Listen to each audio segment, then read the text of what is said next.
बिस्मिल्लाहिर्रहमानिर्रहीम। अस्सलाम वालेकुम ख़वातीन व हज़रात, मैं हूं मखदूम शहाब-उद-दिन और आप देख रहे हैं मेरा फेसबुक और यूट्यूब चैनल। उम्मीद करता हूं आप सब लोग खैरियत से होंगे और जहां भी होंगे अपने अहले खाना समेत खुश भी होंगे और महफूज भी।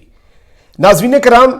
सऊदी अरब के लिए और सऊदी अरब के वली अहद मोहम्मद बिन सलमान के लिए जो बाइडन ने तो अपनी पॉलिसी वाज़े कर दी और बता दिया कि अगले 4 साल अमेरिका की तरफ से कोई रिलीफ सऊदी अरब को या उसके वली अहद को नहीं मिलेगा, बल्कि यह अगर कहा जाए कि इनकी परेशानियों में इजाफा होने जा रहा है अमेरिका की वजह से और जो बाइडन की पॉलिसीज की वजह से, तो यह कहना भी गलत नहीं होगा। लेकिन इस सब के अंदर अब आलमी एस्टैब्लिशमेंट जो है, जिस तरह हमने देखा कि यूरोप ने भी झंडी कराई असलहे की फरोख्त पर सऊदी अरब को, अब जो आलमी एस्टैब्लिशमेंट है उसने भी यह फैसला कर लिया है कि सऊदी अरब को टफ टाइम दिया जाएगा। लेकिन इस सब में जो सबसे बड़ी पेशरफ्त है वो ईरान के हवाले से है और ईरान के दौरे पर भेजा गया है एक इंतहाई अहम नुमाइंदे को, एक इंतहाई अहम सिफारतकार को। और ये सिफारतकार जो वहां पर पहुंचा है, ये सिर्फ और सिर्फ अमेरिका की नुमाइंदगी नहीं कर रहा, बल्कि ये इंटरनेशनल एस्टैब्लिशमेंट की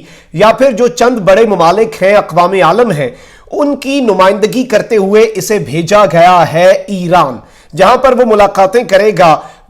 उधर के वजीर खारजा और दीगर जो ईरान के ऑफिशियल्स हैं, उनकी फौज के कुछ नुमाइंदों के साथ गुफ्तो शनीद होगी और अहम उमूर जो है वो जेर बहस आएंगे। इस सब के अंदर जब मोहम्मद बिन सलमान की परेशानियां बढ़ रही हैं, ईरान को ग्रीन सिग्नल्स दिए जा रहे हैं, इसी इसना में सऊदी अरब के ऊपर भी 4 जो है ड्रोन हमले दागे जाने की इत्तलात हैं। वो इत्तलात भी आपके सामने रखेंगे, जो कुछ ऑफिशियल स्टेटमेंट्स हैं उनका जायजा लेंगे। और इसी सब में जो तीसरी बड़ी अपडेट आज मैंने आपके सामने रखनी है, क्योंकि ये एक बड़ा जो चेन ऑफ इवेंट्स है, ये पूरी सिचुएशन को समझने के लिए उन्हें भी समझना बड़ा जरूरी है। जमाल खशोगी जो है उसके केस के हवाले से अमरीकी सेनेट में एक रिपोर्ट पेश की जाएगी, जो कि मोहम्मद बिन सलमान के इक़्तिदार के ताबूत में आखिरी कील साबित होने जा रही है। इस पूरी रिपोर्ट से चंद दिन पहले सऊदी अरब की इंटेलिजेंस के साबका चीफ ने जो मोहम्मद बिन सलमान के खिलाफ अमेरिका में मुकदमा दर्ज करवाया था, उस मुकदमे को तब्दील करा दिया है और उसमें एक और शिक जो है उसका इजाफा कर दिया गया है, और वो शिक जो है वो जमाल खशोगी के केस के हवाले से है। ये तीनों चीजें तफसील से आज इस वीडियो में डिस्कस की जाएंगी। लेकिन उससे पहले अगर अभी तक आपने चैनल को सब्सक्राइब नहीं किया तो सब्सक्राइब भी कर लें और घंटी के निशान को भी दबा दें, ताकि आने वाली तमाम तर वीडियोस आप तक पहुंचती रहे। और इसी तरह मुकम्मल ईमानदारी के साथ हकाइक पर मबनी सच्ची और मुस्तनद खबरें मैं और मेरी टीम आप सब हजरात की खिदमत में पेश करते रहे। नाज़रीन कराम, अब एक चीज बहुत वाज़ेह हो गई है। जो बाइडन ने अमेरिकी स्टेट डिपार्टमेंट का दौरा किया, जो कि वहां की वजारत खारजा है, और उधर सिफारतकारों से गुफ्तो शनीद की, वहां पर एक खिताब किया जिसने अमेरिकी फॉरेन पॉलिसी के खद्दो खाल आने वाले 4 सालों के लिए वाज़ेह कर दिए। उसमें बड़ी ही एक दोहरी और डबल गेम की गई सऊदी अरब के साथ, जिसमें यह बताया गया कि हम सऊदी अरब के साथ हैं, सऊदी अरब के इत्तेहादी हैं, लेकिन इसका यह मतलब नहीं कि हम सऊदी अरब के वली अहद मोहम्मद बिन सलमान जो हैं उनके भी इत्तेहादी हैं और मोहम्मद बिन सलमान की पॉलिसीज पे टफ टाइम दिया जाएगा, जबकि हम सऊदी अरब के साथ भी खड़े हैं और सऊदी अरब का दिफा भी करेंगे। लेकिन यमन जंग के हवाले से सऊदी अरब के ऊपर उसने एक ऐसा बाउंसर फेंका जिसे समझने में सऊदी अरब की अपनी वजारत खारजा को बहुत देर लगी। उसने कहा कि हम यमन जंग से पीछे हट रहे हैं,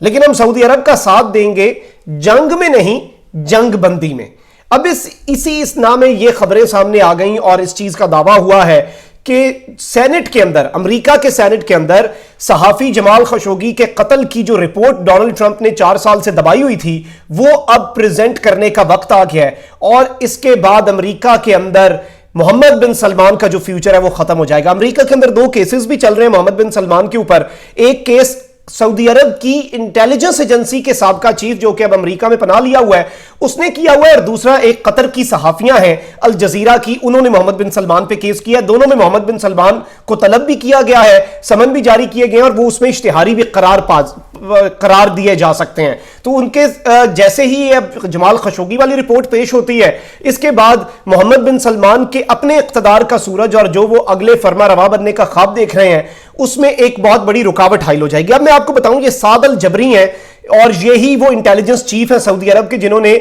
मोहम्मद बिन सलमान पे एक केस किया हुआ था عدالت کے اندر, اور اس کے اندر انہوں نے کہا تھا کہ محمد بن سلمان نے امریکہ بھیجے لوگ مجھے قتل کرنے کے لیے. انہوں نے, میں آپ کو بتاؤں, اب یہ جو خبر ہے مڈل ایسٹ آئی کی, سعد الجبری alleges second assassination plot in amended complaint against MBS. محمد بن سلمان کے خلاف جو ان کی درخواست ہے, شکایت درج کرائی انہوں نے, کیس کیا, اسے انہوں نے امینڈ کیا, اس میں ترمیم کی, اور اس میں دوسرا قتل کی جو کوشش کا مقدمہ ہے وہ شامل کروا لیا گیا ہے. اب میں آپ کو بتاؤں انہوں نے کیا کیا. انہوں نے یہ کہا ہے کہ محمد بن سلمان اور سعودی عرب نے جمال خشوگی کو جب قتل کیا تو انہی دنوں میں اس انٹیلیجنس چیف کی بیٹی جو ادھر ہی رہ رہی تھی ترکی کے اندر, اسے انہوں نے کہا کہ وہ سعودی قونصلیٹ آئے اور اسے بہلا پھسلا کر سعودی قونصلیٹ لانے کی کوشش کی جا رہی تھی, اور ٹائمنگ جو تھی وہی تھی جب جمال خشوگی کو لبھا کر یہ لوگ استنبول میں سعودی قونصلیٹ میں لائے اور وہاں پر اسے قتل کر دیا گیا. تو یہ اسی رپورٹ کے ساتھ اس کے تانے بانے مل رہے ہیں کہ سینٹ میں آنے والی رپورٹ میں صرف ایک قتل نہیں, متعدد قتل کی کوششیں بھی آئیں گی, اور اس پر بھی محمد بن سلمان جو ہے انہیں ٹف ٹائم دیا جائے گا. اب آتے ہیں ہماری جو دوسری بڑی اپڈیٹ آپ کے سامنے رکھنی ہے. سعودی عرب کے اندر 4 جو مختلف حوثیوں نے ڈرونز بھیجے ہیں, اور یہ آرمڈ ڈرونز ہیں, اسلحے سے لیس ڈرونز ہیں جو کہ وہاں پر بھیجے گئے ہیں, اور حوثیوں کی طرف سے یہ فائر کیے گئے اکارڈنگ ٹو سعودی عربیہ. اب میں آپ کے سامنے سٹیٹمنٹ رکھ دیتا ہوں کہ انہوں نے آفیشلی کہا کیا ہے اور وہ اس وقت کیا بات کر رہے ہیں. Saudi led coalition says we intercepted 4 Houthi armed drones, اور انہوں نے یہ بولے, یہ جو بیان جاری ہوا ہے یہ میں آپ کو بتا دوں کہ اس کی طرف سے ہے. A bomb-laden unmanned aerial vehicle was intercepted early on Sunday. Coalition spokesman Colonel Turki al-Maliki said in a statement on Saudi state media. یہ اس سعودی عرب کا جو عرب اتحاد ہے, جنگی اتحاد, اس کے جو سپوکس پرسن ہے کرنل ترکی المالکی, انہوں نے یہ کہا ہے کہ ہم نے ایک بم سے بھریا ہوا اس سے لیس مسلح ڈرون جو ہے اسے انٹرسپٹ کیا, جس کے بعد ہمیں پتا چلا کہ coalition forces later intercepted 3 more drones, یعنی 4 ہو گئے, also launched towards southern Saudi Arabia with the aim of targeting civilians and civilian objects. اب یہ انہوں نے بتایا ہے, اور یہ ایک بہت بڑی چیز ہے. اس سے پہلے ریاض جو کہ سعودی عرب کا کیپٹل ہے وہاں پر بھی انٹرسپٹ کیے جا چکے ہیں, وہاں پر ایک دھماکے کی آواز بھی آئی جس پر ابھی تک سعودی عرب کا میڈیا بھی چپ ہے اور سعودی عرب کی فورسز بھی چپ ہیں کہ وہ آخر ایسا کیا ہوا سعودی عرب کے اندر کہ وہاں پر پورا ریاض جو ہے وہ دھماکوں کی آواز سے گونج اٹھا. جبکہ جو انٹرنیشنل میڈیا آؤٹلیٹس کے کورسپونڈنٹس ہیں, اے پی, ایسوسیٹڈ پریس ہو جائے, رائٹرز ہو جائے, الجزیرہ ہو جائے, ان کے جتنے لوگ وہاں پر موجود ہیں انہوں نے کنفرم کیا کہ انہوں نے بھی دھماکوں کی آواز سنی, اور یہ تقریباً 1-1.5 ہفتہ پہلے ہوا ہے. اب میں آپ کو یہ بتاؤں کہ سعودی عرب کے لیے جو سب سے بڑا ابھی دھچکا ہے وہ اقوام متحدہ کی طرف سے ہے, اور اقوام متحدہ کے جو انوائے ہیں, جو نمائندہ خصوصی ہیں برائے یمن, جو کہ یمن کرائسس کو حل کرنے کے لیے اقوام متحدہ کا نمائندہ ہے, وہ پہلی مرتبہ جا رہا ہے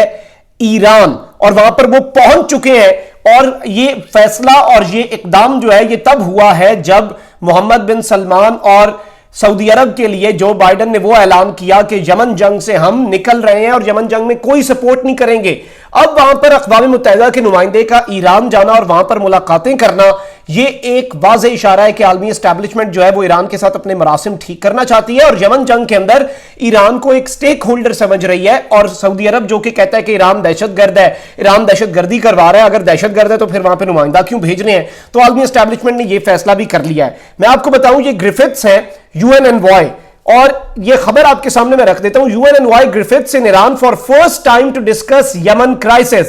The United Nations Special Envoy on Yemen is visiting Iran for first time. اور یہ ایرانین اسٹیٹ ٹی وی جو وہاں کا سرکاری ٹی وی ہے اس نے رپورٹ کیا, اور یہ چند ہی دن بعد ہوا ہے جب واشنگٹن کی طرف سے اعلان ہوا کہ وہ اب سعودی عرب کو اپنا سپورٹ جو ہے وہ سسپینڈ کر رہے ہیں. اس کے اندر میں یہ بھی بتا دوں جو آفیشیل سٹیٹمنٹ دی گئی ہے, the UN Special Envoy Martin Griffiths has arrived in Tehran for 2-day official visit during which he will meet with Foreign Minister Mohammad Javad Zarif and other Iranian officials. یعنی ایران کے دیگر جو لوگ ہیں ان کے ساتھ بھی ان کا تعلق ہوگا. اب جو برٹش وائر سروس ہے اس نے جب ان کے آفس سے پوچھا, یہ جو UN کے انوائے ہیں گرفٹس, ان کے آفس سے, تو انہوں نے یہ بیان اب جو جاری کیا اس کے اوپر وہ یہ تھا کہ the visit was a part of his diplomatic efforts to support a negotiated political solution to the conflict. His immediate priority was to support arrangement between warring parties on a cease fire. अब वो कह रहे हैं कि वहां पर Iran का हम मौकफ लेने गए हैं और ईरान को स्टेक होल्डर समझते हैं और ये डिप्लोमेटिक एफर्ट है पीस की जानिब,